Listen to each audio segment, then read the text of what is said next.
This Thursday night, let me give you a little bit in the news, what's happening there. Let's talk about the New World Order and what's going on there. This is something I gave you before, but it's come out again, and I just want to reiterate it. Did Revelation chapter 9 predict the rise of drone swarm technology? And the answer is yes. Drone swarms are about to change the face of modern warfare, and some prophecy watchers find both the technology and the name of the U.S. naval program behind it perhaps more than coincidence. The U.S. Navy recently demonstrated its low-cost UAV swarming technology. It's called Locust, by the way, putting 30 drones flying together in perfect formation. These drones are launched from a special tube in less than a minute to create a vicious swarm designed to overwhelm an adversary autonomously. What makes a swarm unique is that any hostile aircraft, manned or unmanned, can be brought down by a single missile. But a swarm can take multiple hits and keep on going. It just reconfigures itself. The drones are self-reconfiguring so that if one drone gets taken out, the others autonomously change their behavior to complete the mission. China is one of the nations leading the charge in developing the drone swarm technology. Some reports indicate that China has successfully tested a swarm of 1,000 drones. That's 1,000 flying together as one. And China appears to be interested in swarm capabilities as a method of attacking U.S. aircraft carriers. Several test simulations by the U.S. Navy have shown that drone swarms are consistently able to get past ship defenses that are geared towards shooting down single planes. Earlier this year, it was reported that the EU had been working with member states to help roll out a system called Robo-Order that would employ swarms of autonomous drones to patrol the air, the land, and the sea for border violations. Some prophecy watchers find it interesting that the Bible describes locust-type creatures that play a significant role in the end-time conflict. Revelation chapter 9 describes them. They were like the shape of locusts were like horses prepared for battle. On their heads were something like crowns of gold. Their faces were like faces of men. They had hair like the hair of women. Their teeth were like the teeth of lions. They had breastplates like breastplates of iron. It goes on. The sounds of their wings was like the sound of chariots with many horses running to battle. What on earth was the Apostle John talking about? Exactly what kind of locust did he witness on the Isle of Patmos where he received these prophetic revelations? Well, the traditional interpretation is the locusts could be evil entities or demonic physical or spiritual beings. Others speculate that there may be some form of grotesque variation of natural locusts as we know them today, perhaps even some form of chimeras or other DNA manipulation. But other people think it was Apache helicopters, but the revelations were given to him 2,000 years ago when there would have been no way for him to properly describe the 21st century technological inventions. With China leading the way in this technology and also being a potential candidate as the kings of the East mentioned in Revelation with its 200 million man army, it makes for a scary combination. Until recently, the most common technological correlation was that of helicopter gunships. But as insects-looking drones and swarm technology becomes more common, this may present an interesting possible explanation. Either way, Revelation 9 suggests a time of immense pain and suffering that no one will want to experience, regardless of what final form it takes. Drone swarm technology should serve as a reminder of such warnings. Let's talk about a little bit more about technology. Elon Musk, you know who he is. Internet from space. 60 new SpaceX satellites brings the U.S. service closer. Elon Musk's SpaceX on past Monday, launched 60 more Starlink satellites into low Earth orbit, bringing the company's Starlink satellite broadband internet service closer to its planned mid-2020 go live date for the U.S. and Canada. The Monday launch of SpaceX Falcon 9 rocket from Cape Canaveral Air Force Station in Florida is one of 6 more launches required to deliver coverage to North America. They're going to put 30,000 Starlink satellites in operation. So they'll be orbiting around the planet. What does that mean for us? Well, if you want to talk about surveillance, that's something that's really kind of going to be hooking everyone up that could possibly imagine on something like that. So we're watching it. We're watching something going on with Musk that's going to be pretty amazing when you think about it, because NASA has abandoned it and he has taken it on himself, and basically he could patrol and watch the entire world. This article with the picture that's up there says this: globalists are openly admitting to their population control agenda. Now, I'm going to read quite a bit of this because it makes some sense, especially when we talk about global warming and climate change. Eugenics and population control are longtime hobbies of the financial elite. In the early 1900s, the Rockefeller Foundation and the Carnegie Institute were deeply involved in promoting eugenics laws in the United States. Most people don't know this, but those laws led to the forced sterilization of over 60,000 American citizens in states like California and thousands of rejected marriage licenses. So they were doing this back in 1900s. The eugenics program in the U.S. were only a beta test. The Rockefellers then transferred their programs over to Germany under Hitler and the Third Reich in the 1930s. where a true widespread eugenics-based population control program was introduced. The targets of population reduction were based on ethnic backgrounds, but also mental intelligence and economic status. The Carnegie Institute was even established a eugenics record office called Cold Springs Harbor Laboratory in 1904, which collected genetic data on millions of Americans and their families with the intent of controlling their numbers and erasing certain traits from the U.S. population. This is scary. The Cold Spring Harbor Laboratory still exists today and presents itself as a kind of philanthropic endeavor to help humanity. So what the elites want, the global elites, is they want to reduce the population on planet Earth. Now, just put that in the back of your mind. They've been wanting to do it since the 1900s. Public knowledge of the globalists and their population control agenda was carefully swept under the rug in the U.S. after the exposure of Nazi program post-World War II. So the Nazis took it, and they used it obviously to wipe out Jews and everybody else that was that they didn't want to have around. And what Rockefeller did, they stopped talking about it in the U.S., even though it still existed. In the late 60s and 1970s, there was a resurgence of population control rhetoric coming out of globalist circles. Under the supervision of the UN and some related scientific groups, the Club of Rome, and you really need to hear that, the Club of Rome is a controlling elite organization in the world, was formed. A prominent part of the Club of Rome's agenda was population reduction. In 1972, a group of scientists under the UN's direction published a paper called The Limits of Growth, which called for greatly reduced human population in the name of saving the environment. Are you getting it yet? Listen to what it goes. This effort was directly linked to another agenda, the institution of a global government that could handle and enforce population controls on a wide scale. The elites have found a new scientific front for the eugenics obsession: climate science. In the early 1990s, the Club of Rome published a book called The First Global Revolution. In it, they state, in searching for a common enemy against whom we can unite, we came up with the idea that population, the threat of global warming, water shortages, famine, and the like would fit the bill. All these dangers are caused by human intervention, they said, in the natural process. And it's only through changed attitudes and behavior that they can be overcome. So now you know why climate alarmists tell us that some humans that are the ones to blame for global warming. We are not. It's the sun. But if they could tell you humans are to blame, then eugenics comes in pass, and then we have to reduce the population of planet Earth. That's exactly what this is about.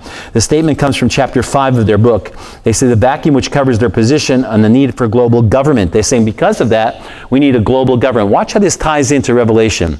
So they're saying, and your current news. So they're saying we need to reduce the population of planet Earth because humans are producing too much carbon gases. Too much gases in the ozone. And we're destroying our Earth. You've been hearing that in climate alarmists for a long, long time now. Well, that's nothing new. The globalists are hooking onto that so they can successfully reduce the population on planet Earth. All you need to do to find out if the population could continue to live on planet Earth is travel out west. You won't even see any people when you're out there. There's a McDonald's here in Montana. 10 miles away, in the same city, there is a Burger King. There's enough places to live on planet Earth. Somebody say amen. Watch, the statement comes in their quest to try to reduce population. Therefore, mankind as a species must be kept under strict supervision, and its proliferation must be restricted.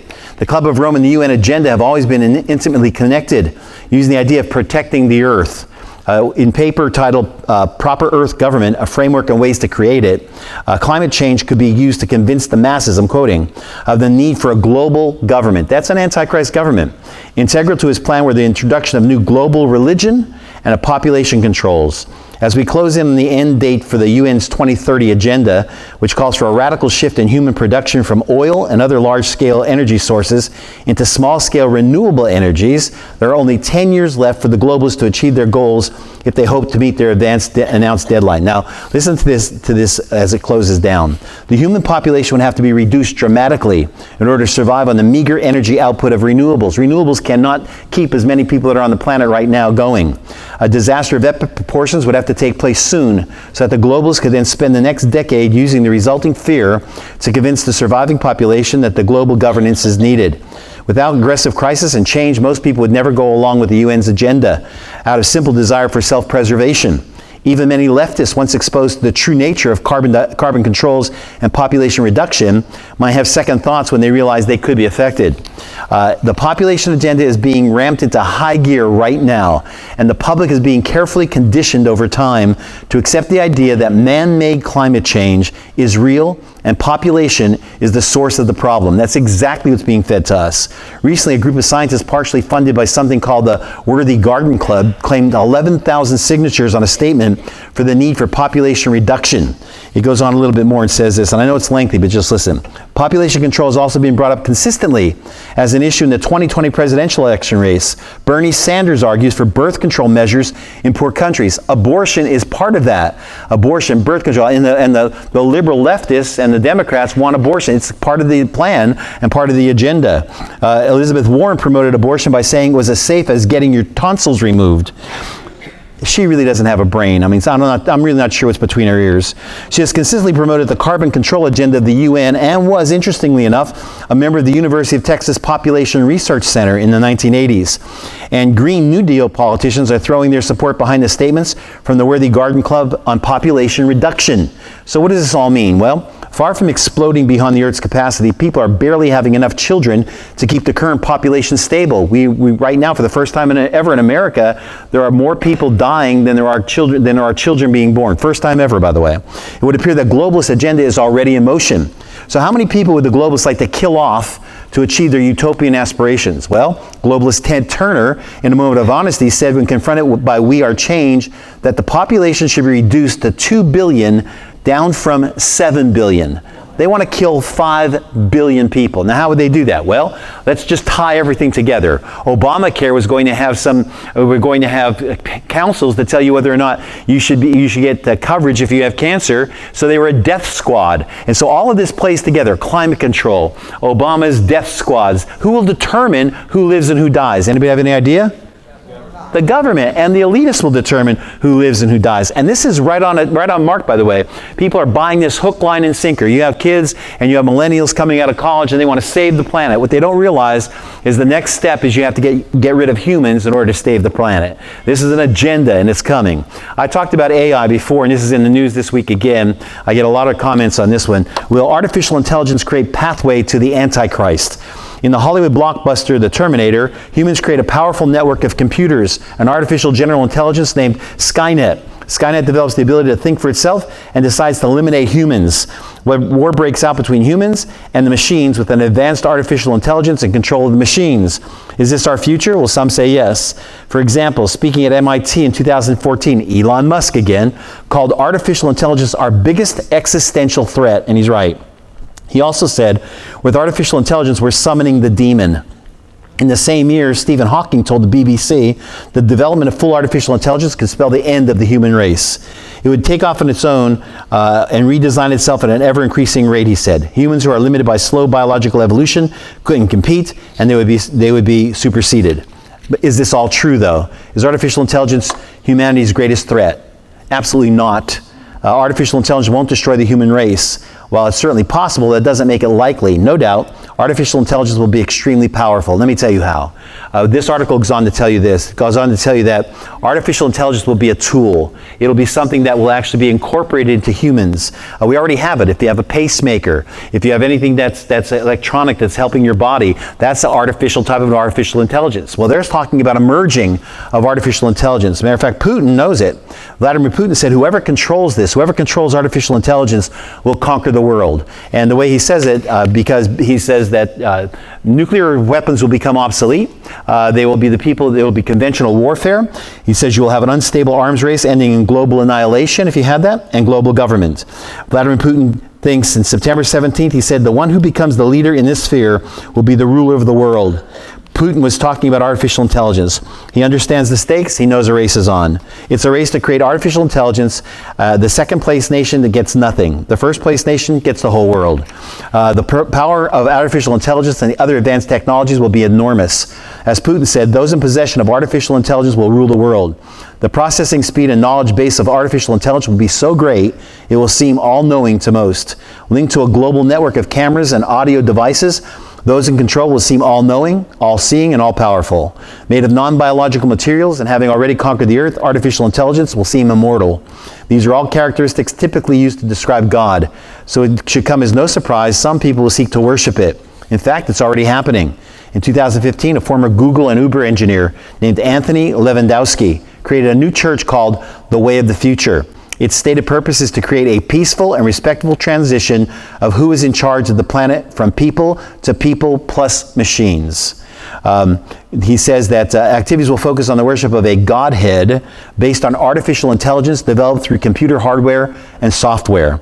In March, a Buddhist temple, I told you this before, in Kyoto, Japan, made headlines all over the world. That month, they unveiled a sutra-chanting android named Mindar. The robot has a human-like silicon face and hands, and it's pre-programmed to recite the Heart Sutra, a revered Buddhist text.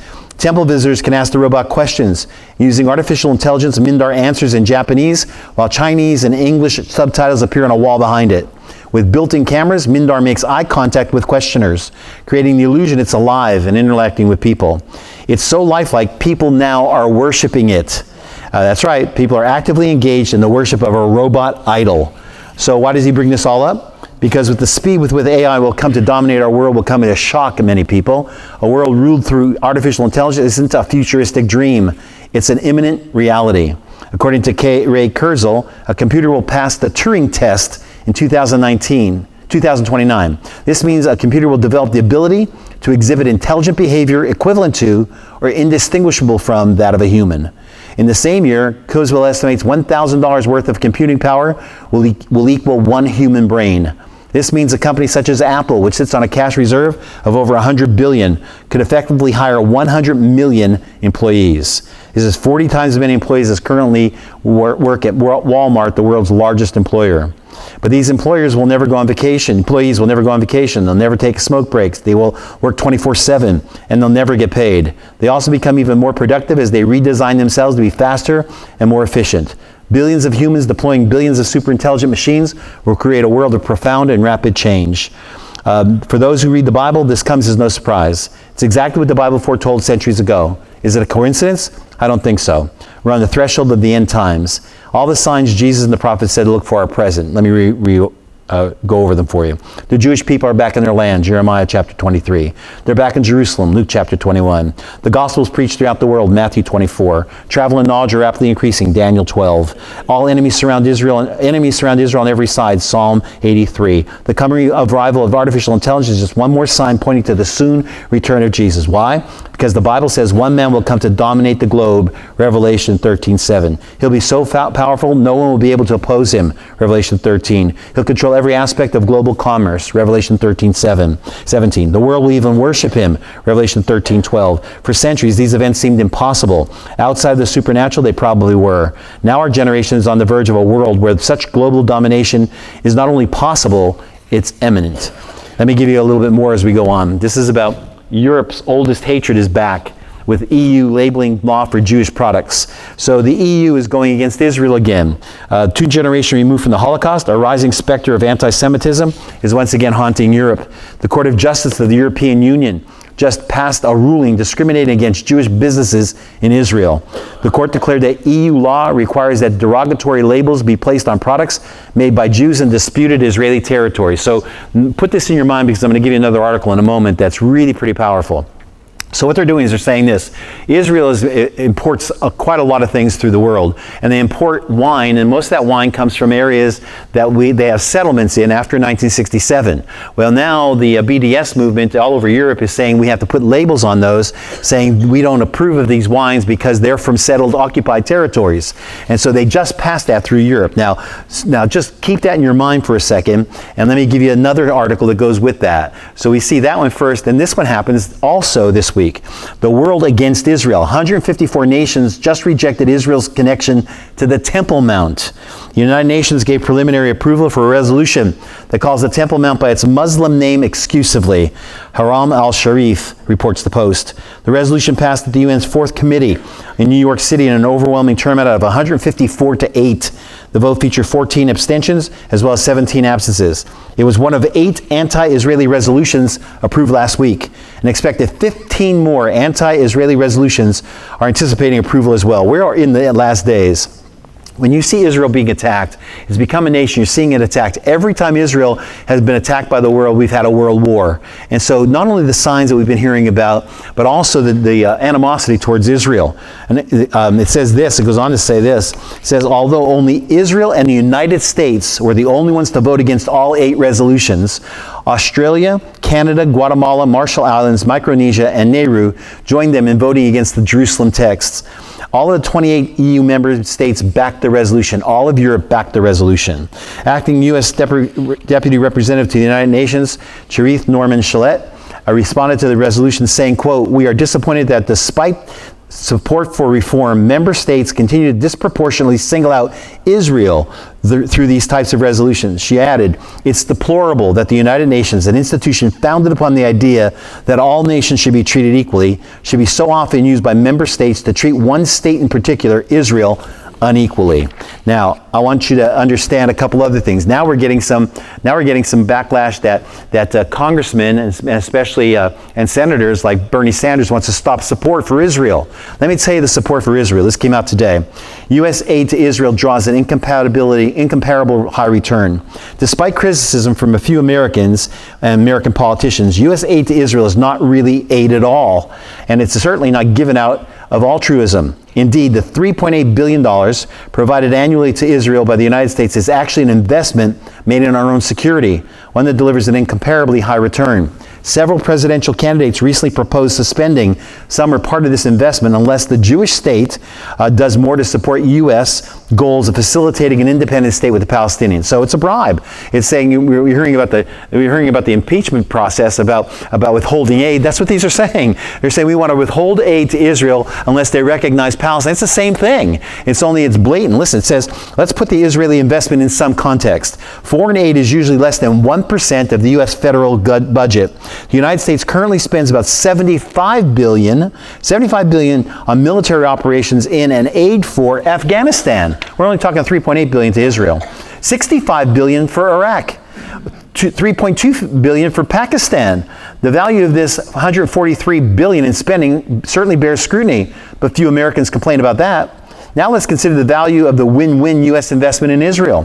First, U.S. funds do not support day-to-day operations of the Israeli Defense Forces, but rather are largely used to Israel to purchase armaments from the United States. We loan the money so they can buy things from us. Listen, such as the F-35 stealth fighter, and to develop together with the United States a new advanced weapon systems, such as the Iron Dome, Arrow 3, and David's Sling missile defenses. In short, 70% of the U.S. investment in Israel must be spent on U.S. military equipment, so we get the money back, which supports U.S. high-tech defense jobs and our industrial base. Secondary, the nations and forces that threaten Israel are also those that threaten the United States. Iran, Syria, U.S. designated terrorist groups like Hezbollah and Hamas, and non-state actors like Al-Qaeda and the Islamic State. Remember that Israel destroyed both a nuclear weapons factory in Saddam Hussein's Iraq in 1981 and a Syrian nuclear facility under construction in 2007. We didn't have to do it. They did it. Note that Israel has attacked proxies of America's #1 enemy, Iran, in Syria and Lebanon more than 200 times in recent years. It assists Egypt in destroying Al-Qaeda cells in the Sinai Peninsula. No nation anywhere is more aggressive in battling jihadist forces. Third, Israel is ranked in 8th most powerful nation in the world, based on economic influence, political influence, international alliances, and military strength. It is not only America's strongest ally in the Middle East, it's also one of our strongest worldwide. Fourth, though no U.S. troops need to be stationed in Israel, we collaborate on the American-Israeli codesigned X-band radar system, which helps both countries monitor the Middle Eastern threats. Indeed, Israel is a world leader in cybersecurity and intelligence, providing the United States with a continuous feed of priceless intelligence on Iran, Syria, Russia, Al-Qaeda, Hezbollah, and Hamas. It goes on and on. Our support for Israel is an investment first and foremost in our own security, and secondly, in the safety of one of our greatest allies. So what Sanders needs to really do is he needs to take money away from Afghanistan. Why don't you take money away from Pakistan? Pakistan does nothing for us. And so Israel is the one that they're zeroing in on. We're watching something happen globally that's really fitting the prophetic bill. And I told you all that to bring you to this point, and I want you to see it. This is unprecedented. If you want to know why President Trump is being lambasted and they're trying to impeach him, it's because of what he's doing. He is doing things that no other president has ever done. And these are good things. Let me tell you what he's done. He's extremely bold in doing them. This one came out today, and you never heard it on the news. You're not going to hear it on the news. They're going to bypass it, but it is absolutely monumental. It's one of the most important things he's done, by the way. One of the most important things. How many know what I'm going to say? How many don't know what I'm going to say? That proves to me that we have a news system that doesn't give us the things that are important. Listen to what he did. Trump makes pro-Israel history again. The Israeli people didn't vote for Donald Trump, but there isn't a nation around that's benefited more from his administration than our Middle East ally. In just 3 years, he's managed to keep more promises on Israel than all of the previous presidents combined. He moved the embassy. He recognized their sovereignty over the Golan Heights. And according to Secretary Mike Pompeo, he's nowhere close to being done yet. In an announcement that has apparently been in the works for months, the State Department has decided to overturn a 41-year view that Israeli settlements on the West Bank are illegal. We agreed with President Reagan, Secretary Pompeo explained, calling the establishment of civilian settlements inconsistent with international law has not advanced the cause of peace. Trump came out and said this: Israel has a right to settle those areas. First time any president has ever done it. It's absolutely unbelievable. And you know what he said? Listen to the statement. It's pretty amazing. The hard truth is that there will never be a just judicial resolution to the conflict. And arguments about who is right and who is wrong as a matter of international law will not bring peace. Carolyn Glick, a columnist in Israel Hayom, agreed. She said it's actually more significant what he's done right now than moving the embassy to Jerusalem or recognize Israel's sovereignty over the Golan Heights. As far as she's concerned, the fact that President Trump has made the move suggests that he understands the situation in the Middle East better than almost any president. He said, this is what Trump said, "I want American policy in the Middle East and throughout the world to be based on the world as it is, not on some sort of imagery, a world in the heads of so-called self-appointed foreign policy experts." And the idea of basing American policy towards the Palestinians and towards Israel on a lie that says Israeli communities built outside of the 1949 armistice lines in the cradle of Jewish civilization in Judea and Samaria are illegal, he's saying this, is not going to advance the cause of any peace treaty. You can't base peace, real peace, on a lie, and that is a lie. It's unbelievable. The new Trump policy also helps undermine anti-Semitic boycott because they're boycotting things coming from those areas. He just said, you can boycott all at once. I'm recognizing those areas. And so if you're not recognizing them, I am. And here's the other part of that. Here's the heavy part of that. And if you don't recognize those areas, when you come for us for aid, we won't recognize you.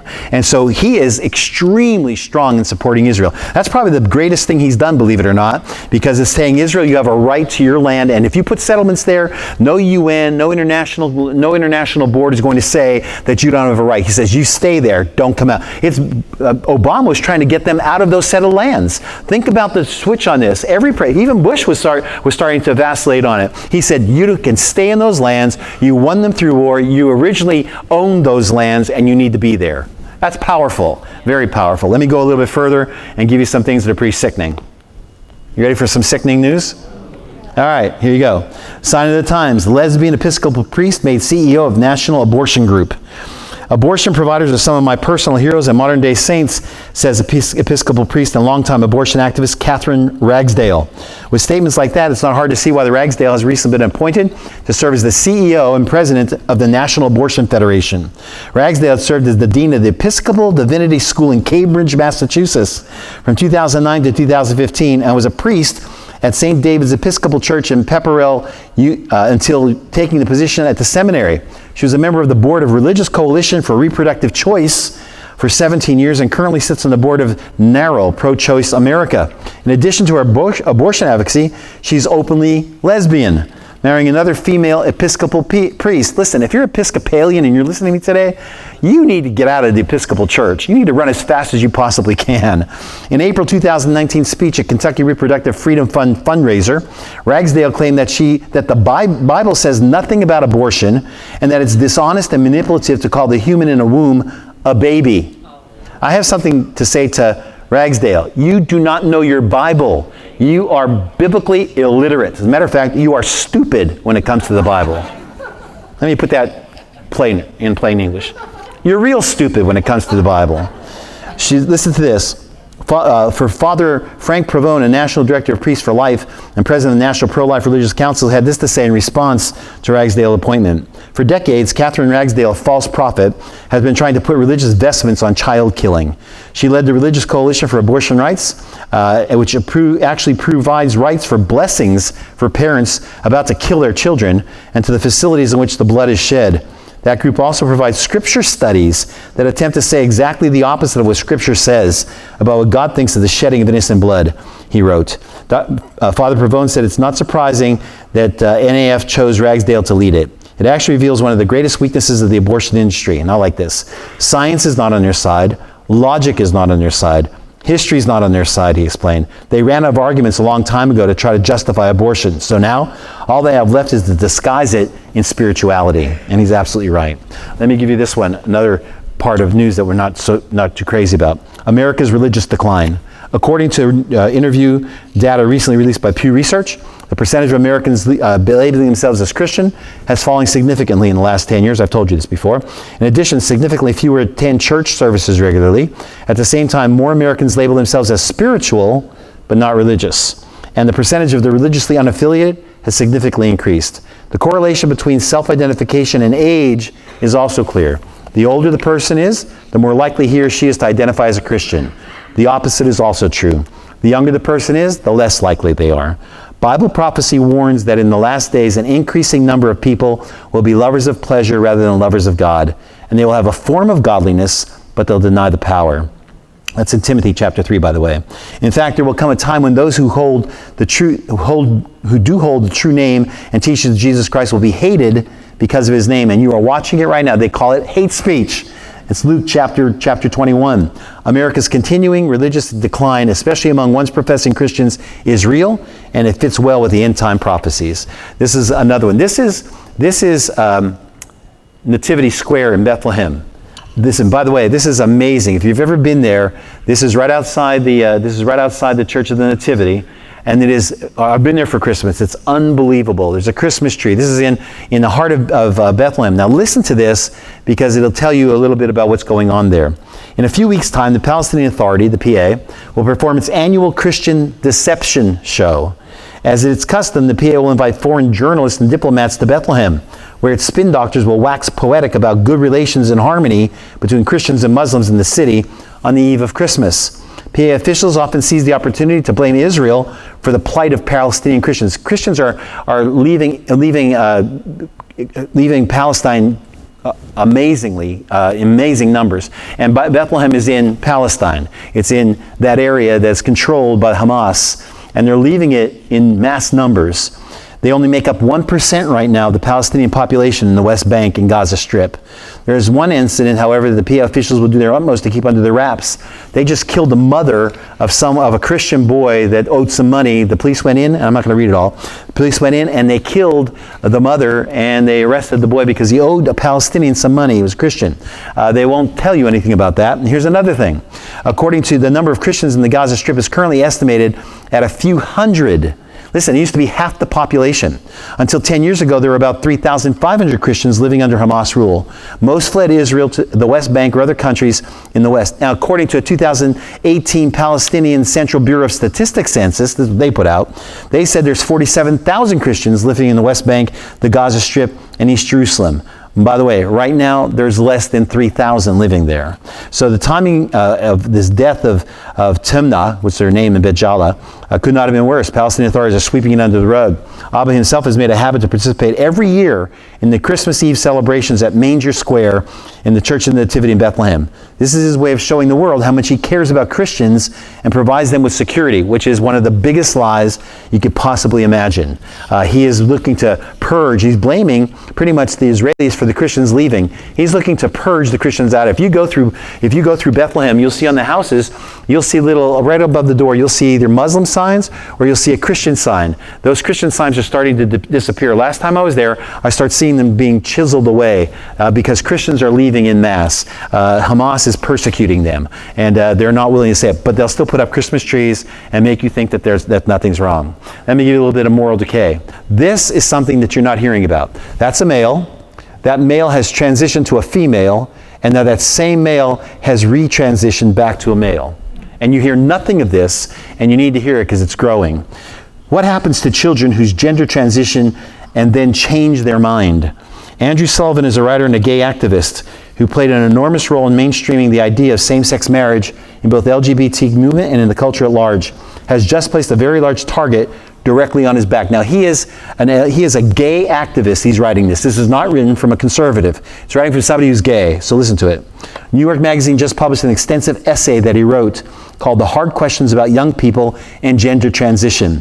And Sullivan asks some hard and theoretical questions of the movement he has long been part of, and dares to ask whether we might be destroying some of these children and teens. He's asking the question. Here's some excerpts. He says, earlier this week I met a group of women in mid-20s which are not supposed to exist. They're women who, in their teens, realized that they were actually men, socially transitioned to other sex, and then underwent hormone therapy to change their bodies, their faces, their voices to become transgender men. After varying amounts of time, however, they all realized they had made a big mistake. They stopped testosterone therapy and detransitioned back to being who they were before. They are now embarrassed, they say, but not ashamed. These women are not anti-trans, religious nuts, or members of the far right. They express not a smidgen of transphobia, just a pressing concern that many teenage women, particularly lesbians, struggle with gender dysphoria, have been convinced too quickly that the only solution is to change their sex. They worry that the kind of therapy apart from affirmation of gender identity is now seen as transphobic, and that teens are able to get hormones far too easily. The widespread consensus today is that detransitioning is so rare, even mentioning it borders on transphobic. But in reality, a gay man's writing this, absolutely no one knows how rare detransitions are currently. These women live every day with the consequences of their decision. A tenacious facial hair. One has to shave every 3 days. She's a woman. Body hair, deeper voices. And then he goes on to their sexual parts. They also suffer from the effects of binding, wearing breast corset of sorts to flatten their chests so they can pass more easily as men. I have back issues, lower lung capacity, and permanent dents around my shoulders, one told me. Every now and again, I have to push a rib back in to breathe, another recounts. I have permanent bruising, another one explains. Serious back issues, says another, who cannot carry a backpack for a long time without pain. So how could this have happened, he said.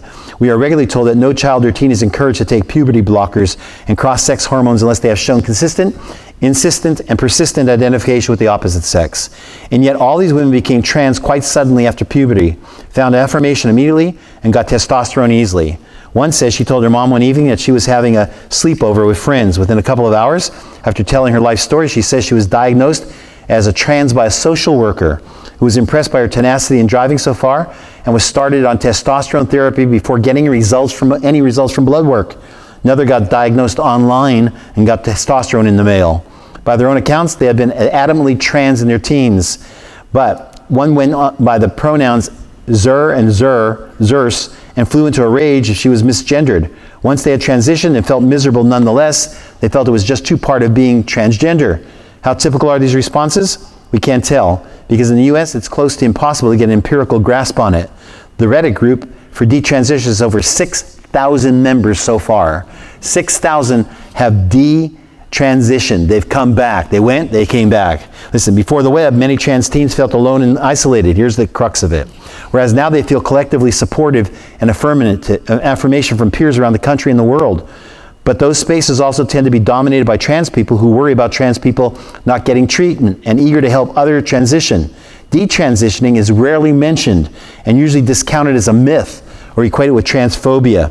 When one of the women began to question her decision, she tells me, I thought I was the only trans person who ever doubted it and wanted to change back.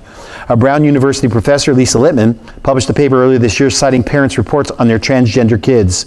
She discovered a pattern. Most, 83%, were girls in their teens with no previous history of gender dysphoria, who spent a lot of time online, and more than 1/3 of whom have friendship groups in which 50% or more of the youths began to identify as transgender in a similar time frame. It is a peer pressure thing. It's something for them to be associated so that they can be loved. Listen, Littman was not the first person to use this term, but she described this phenomenon as a rapid onset gender dysphoria and worried that it could be caused by social contagion or connected to other issues such as rejection of parents, depression, autism, and bipolar disease. Littman was concerned that these kids were not getting the full range of mental health that help they needed. The pressure on parents to give puberty-blocking drugs or cross-sex hormones to gender dysphoric kids or teens is also intense. They ask him, transgender therapists ask him, do you want a happy son or a dead daughter? Is the usual formula, deploying statistics on suicide among transgender people. But it's also horrifying that in a 2016 study of transgender people of all ages, 39% of respondents experienced serious psychological distress in the month prior to completing the survey, and 45% had attempted suicide in their lifetime. Right now, we are effectively experimenting on minors who cannot give meaningful consent, and that alone should give us pause. So, let me give you the news of the week here. This is Chick-fil-A. That's Chick-fil-A. No, it's not. That's Chick-fil-A. There you go. How many heard the news about Chick-fil-A? Here it is. Sad day. Chick-fil-A caves into LGBT activism. If you want to know why LGBT activists launched their angry protest, organized sweeping boycotts, and worked to make the lives of those who oppose them so miserable, look no further than Chick-fil-A's announcement today. This is 2 days ago. The company confirmed to the Thomas Reuters Foundation that they will no longer be donating money to the Salvation Army or the Fellowship of Christian Athletes. As CNBC put it, Chick-fil-A said on Monday that it has stopped funding 2 Christian charities after coming under fire in recent weeks from LGBTQ activists. In the past, the Chicken Change Charitable Foundation has given millions of dollars to these 2 organizations, which as Christian organizations have a history of opposing same-sex marriage. By the way, it's going to make these 2 organizations almost broke. We made multi-year commitments to both organizations. We fulfilled those obligations in 2018, Chick-fil-A's spokeswoman said, noting that going forward, the fast food chain would focus on donating to the causes of education, homelessness, and hunger. One might argue that the Salvation Army is the perfect organization to donate to if one wants to contribute to fight against homelessness and hunger. But it's no longer charity or effectiveness that is important, it's ideology. Salvation Army may seem like an odd target for LGBT range, but they've made the news more than once over their perceived hostility to homosexual relationships. After praising their work of feeding the homeless and the hungry, and even showing up to help out at several shelters, singer and songwriter Ellie Goulding made an abrupt about-turn early this month after LGBT activists barraged her with criticism. Goulding promptly defected to the Rainbow Mafia, announcing that she would cancel her scheduled Thanksgiving halftime performance at the Dallas Cowboy football game unless the Salvation Army made a solid, committed pledge to donate to the LGBTQ community. This move was widely praised by LGBT activists, who apparently didn't notice how disgusting it is that a celebrity was attempting to extort cash from a charity that feeds the homeless in order to drive their ideological agenda. But back to Chick-fil-A. The fast food chain has long been primary target of LGBT activists due to CEO Dan Cathy's comments opposing the redefinition of marriage, and recent outlets opening in Toronto as well as the UK were met with massive protests and they had to shut them down. So Chick-fil-A has decided and has declined to comment further on their decision to stop donating to the Salvation Army and the Fellowship of Christian Athletes. But if CNBC is correct in their reporting that this decision was Chick-fil-A's attempt to back out of the culture wars, it is more evidence of how incredibly effective the long sustained campaigns of protest and boycott launched by LGBT movements really are. Eventually worn down by the anger and the hatred and the constant controversy, most people simply get tired out and want the hostility to end. To achieve that, they have to cave and give their Rainbow Mafia what they want. Because their supply of hostility and hatred is limitless, LGBT campaigners have made cultural colonization their full-time job. So I'm going to say something that's going to be pretty controversial right now. I think you should stop supporting Chick-fil-A. Let me tell you why. Because if enough people do it, maybe they'll understand their bottom line will be affected. If their bottom, you have to do it money-wise. Somebody say amen. If their bottom line's affected, then basically maybe they'll understand this is not about a culture issue. This is about you're taking one side as opposed to another. Somebody just agree with that for a moment.